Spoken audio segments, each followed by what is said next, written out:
Ndị be anyị ekene m unu ọzọ n'ụbọchị uhuruchi tata. Tata bụ ụbọchị nke ọnwa 11 nke a na-akpọ 21st of October 2022. Daalụ niile na ụmụ ife, anyị sị nke onye chiri ya zalụ. Anyị sịkwa n'ụbọchị taa ya adịla anyị nche niile na mma, na ya dị ka echi na echi ada agwụ agwụ. Otu anyị kwuru otu a ka ọ ya dịrịrị. Ise ise. Dịka o si dị, ife anyị wetara unu n'oge ugbu a bụ ife a na-akpọ evening tea from the office of Biafran Prime Minister, bụ Maazị Odogwu nwoke Maazị Simon Ekpa, nwere ife o were egwe ndị Igbo gbasara maka referendum and conference emere na Finland. Ọ ya ka anyị wetara unu n'elu akwụkwọ a, so unu ya ege ya bụ ife, unu ga-esi ya, unu adrọpụrụ ya kọmentị unu ife ichelu n'ife Biafran Prime Minister kwuru n'elu akwụkwọ. All right, over to you, sir. To respond, whether they choose to send negotiators in honest effort to address the issue, or they double down and send the military and police. Today, they have tried to bribe me with trillions of naira, instead of addressing the reason. I'm telling you the fact. They have, just last week, I got the information that they are ready to make me the richest man in Africa. I said to them, does it mean that you people are not even interested in releasing Mazi Nnamdi Kanu? Because that is what it means. I gave a simple demand: release Mazi Nnamdi Kanu, and then we can see how far we can go with that. And that particular demand continues to stand. Otherwise, Biafrans will continue to hit you the hardest way.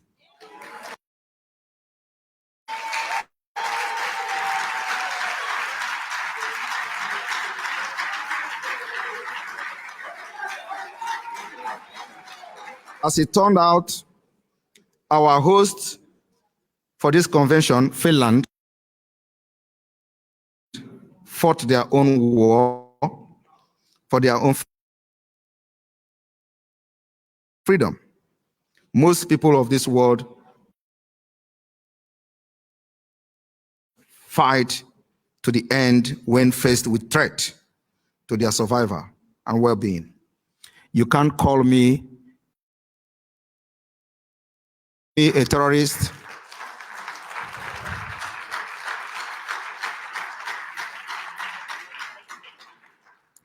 and make Gandhi a legend.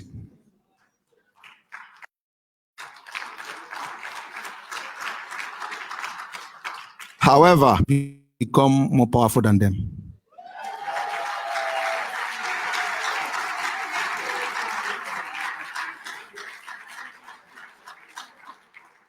Because I know Nigeria is the most complex, complicated country, and I am fighting it in the same complicated way.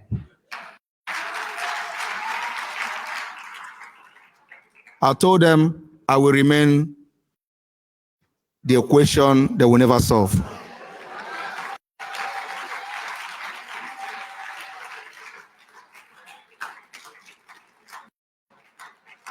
Some of you may not understand the reason why you are in Finland today is not just a coincidence. It is something that God has planned for many years.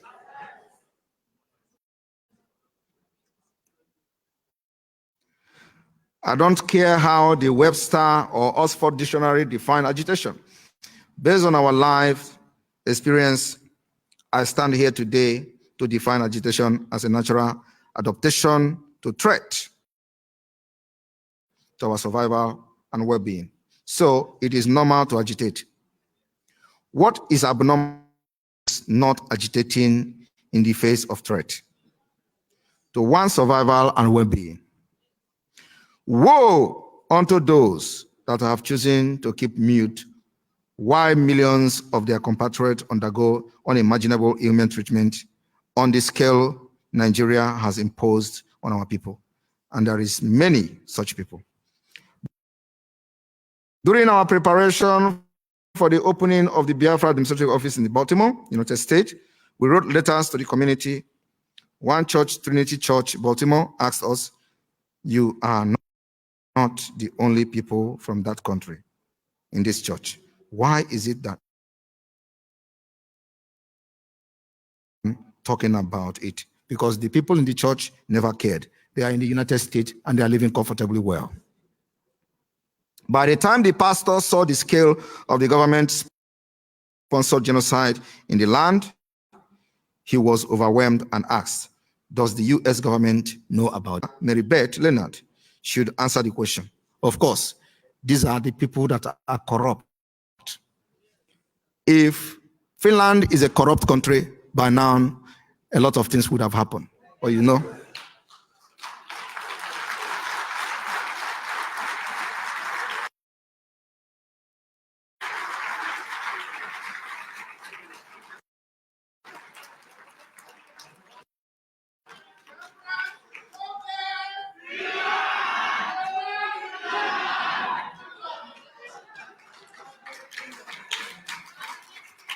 I will be in this country and liberate Biafra.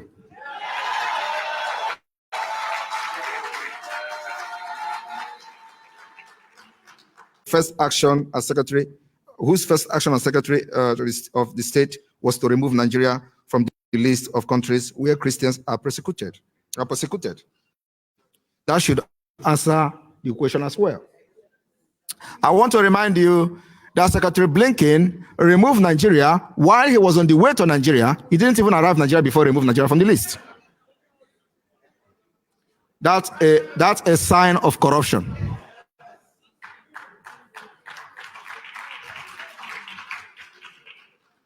Of course, when he came to Finland, we submitted a letter to him. Whether he received the letter is a story for another day. But we submitted the letter to him. The US government knows about the killing, but they prefer not to do anything and not to give it publicity.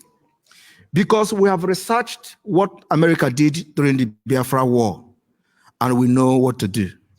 And what we have to do is to continue to fight Nigeria with everything we have.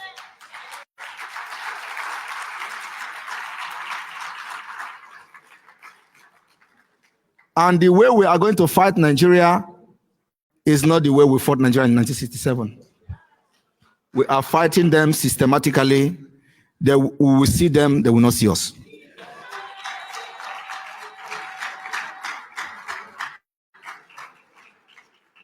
They understand that publicizing it will result in the citizens forcing them to do something. It was in response to publicity of the Biafra War in 1967 to 1970 that Bruce Merrock, aged 20 and a student at Columbia University, New York, on May 29, 1969, set himself ablaze at the UN building in New York City. The UN, Bruce, shortly after he died from the burns injury, as a 20-year-old and her of an infant family, Merrock Fortunoff, he had a bright future ahead of him. He did not have to do what he did, but seeing the senseless massacre of Biafra during the Nigerian Biafra Civil War was more than our administrative office in the United States to him.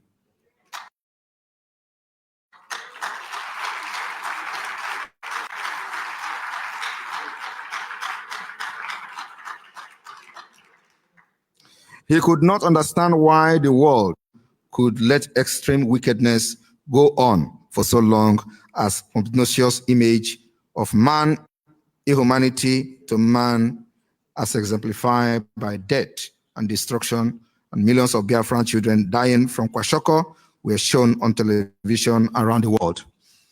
This something that people did not know was that America was actually doing something, but we didn't know about it. The people piloting the Biafra war didn't have knowledge about what was going on. The United States had to turn down Gowon requests, not to send aid to Biafra. Things were actually turning to the Biafra side. Gowon had knowledge because of the saboteurs that are close to the American government, but Ojukwu didn't have access. So as this was going on, when Gowon knew that America was turning its back, he hurriedly deceived the people on ground to give up the war. And that was actually what happened. So America, although they started reacting late, but whether they were actually doing something for Biafra, yes, we have come across the secret document.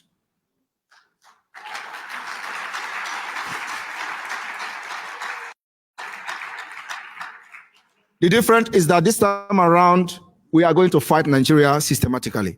We're not going to give Nigeria the opportunity to go into a conventional war. We're going to kill them slowly, until we declare Biafra.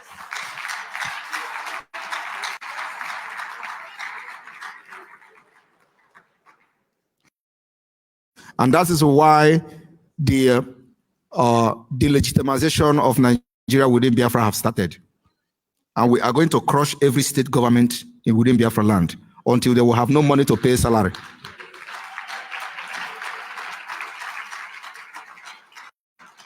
It is called why they give us a blockade and we're dying in hunger. We're going to give them economic strangulation.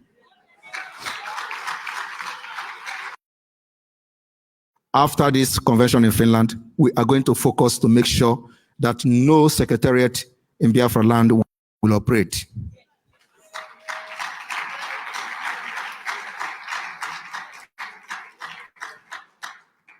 It will become a duty for every forces in Biafra to make sure that every secretariat is neutralized.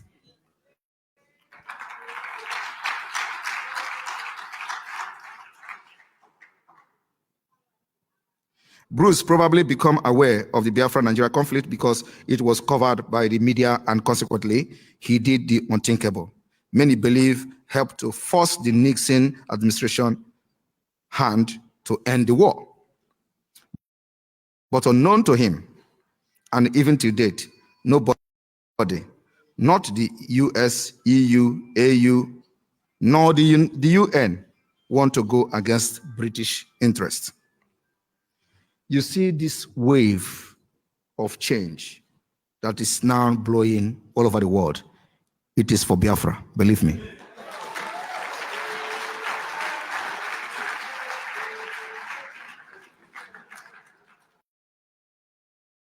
And knowledge to make it happen. While the 1967 to 70 war ended, what did not end is the killing. But this time, it is not being reported on the news. It is as though there is international conspiracy not to talk about ongoing conflict in Nigeria. For more than a decade now, Biafra are once again agitating for freedom. What was initially motivated by agitation against marginalization has transformed to agitation for self-preservation, as the Nigerian government, under the control of ethnic Fulani, appears to be pursuing an agenda to increase Fulani population and change the demography of Nigeria. This agenda has led to the Nigerian government of communities and slaughtering everyone, men, women, adults, and children on their way. They kill children and cut off their head. They kill pregnant women, open their belly, and bring out their fetus and cut them into pieces. And this happens, and one attack after one another. Now that the world has seen similar killing in Israel, after Hamas invaded of Israel on October 7, 2023, most people are wondering how someone could unleash this extreme cruelty on innocent Israeli. As a matter of fact, in Nigeria, what happens is happening every day. Nobody is reporting it. In Ebonyi State, for example, the governor then, Dave Umahi, came to see how they slaughtered the people, and he cried on camera. No international community, no international media has actually reported it.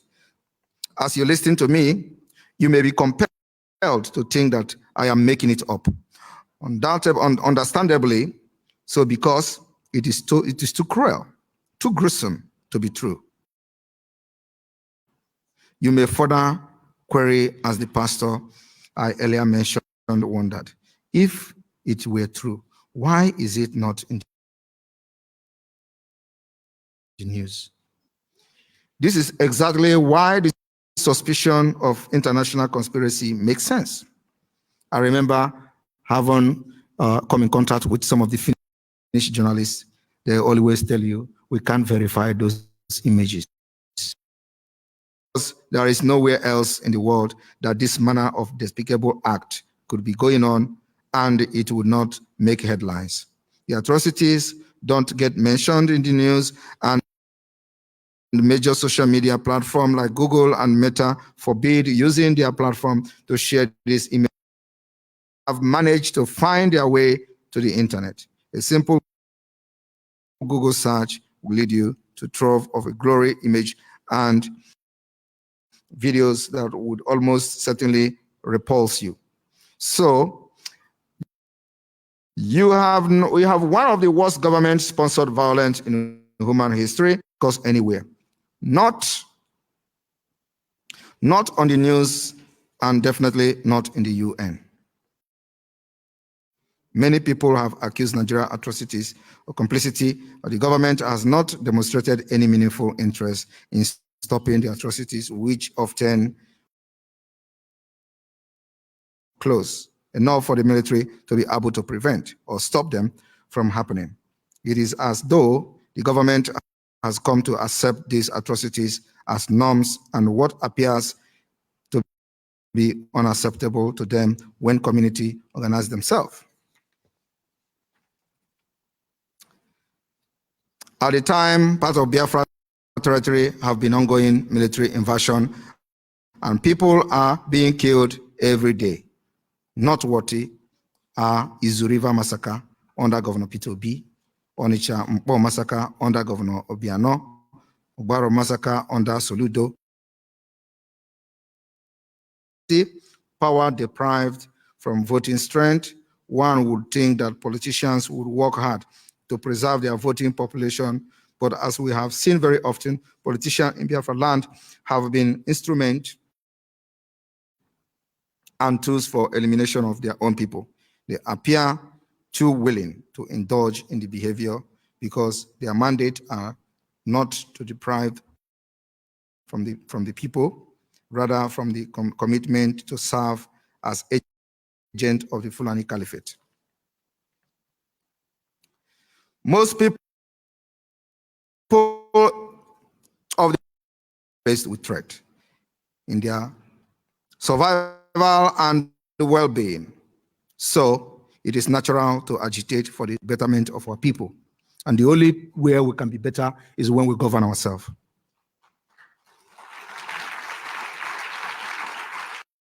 We are almost there. It is only through agitation that one may achieve the concept of equity and justice.